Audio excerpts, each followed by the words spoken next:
Speaker Nancy Pelosi's husband violently assaulted in their San Francisco home early this morning. We are learning new details by the minute about this violent assault. Two sources briefed on the attack, telling NBC News the weapon used in the assault was, in fact, a hammer. Also new, the U.S. Capitol Police now coordinating with the FBI, the San Francisco PD as well, to investigate this invasion. The San Francisco Police Department is going to hold a news conference at 12:30 Eastern. We're going to be covering that for you as well.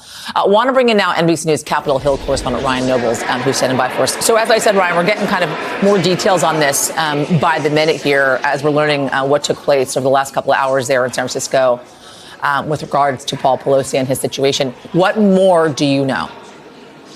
Well, Yasmin, the big open question that still has not been confirmed by those that are investigating this particular situation, and it may not even be answered by them yet, is the motivation for this attack. It was obviously a violent attack, as you point out now that we've been able to confirm that the assailant used a hammer against the Speaker of the House's husband, that the attack was serious enough to send him to the hospital, although he is expected to make a full recovery. And now that the FBI is involved, and that's an important part of this investigation, because Paul Pelosi, while he is the husband of basically the third most powerful person in Washington, in House Speaker Nancy Pelosi, she is right behind the vice president in the line of succession.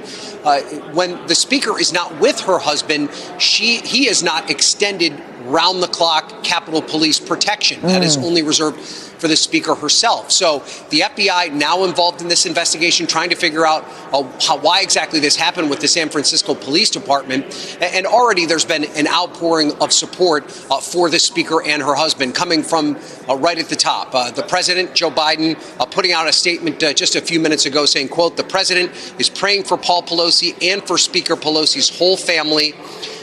This morning, he called Speaker Pelosi to express his support after this horrible attack.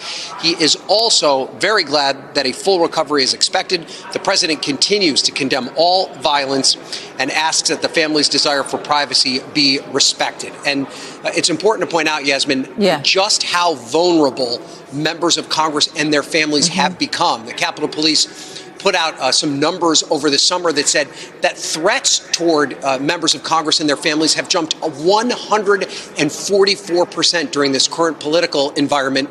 Now, again, we don't know the motivation behind this attack, but these public figures are vulnerable to this type of violence, and this is part of what this investigation will encompass, why this individual decided to target the Pelosi family, and whether or not he was in search of the speaker or just her husband. That's still a question that needs to be answered. Ryan, couple questions I have for you as we're learning more about this thing. I know that the assailant is currently in custody. Do we have any details as to how he came, or this assailant came under arrest by authorities there, and the location also of Speaker Pelosi, how she learned of the attack on her husband?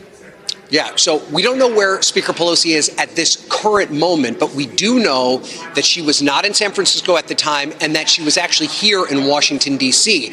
Of course, this is a busy time for the speaker. We're just a week or more away from the midterm elections, as she's been crisscrossing the country at a torrid pace, trying to work to get Democrats elected in these midterm elections. And she was scheduled to be in Washington, D.C. this weekend for an event as well. Right now, her office, asking for privacy, has not specifically said where the speaker is right now.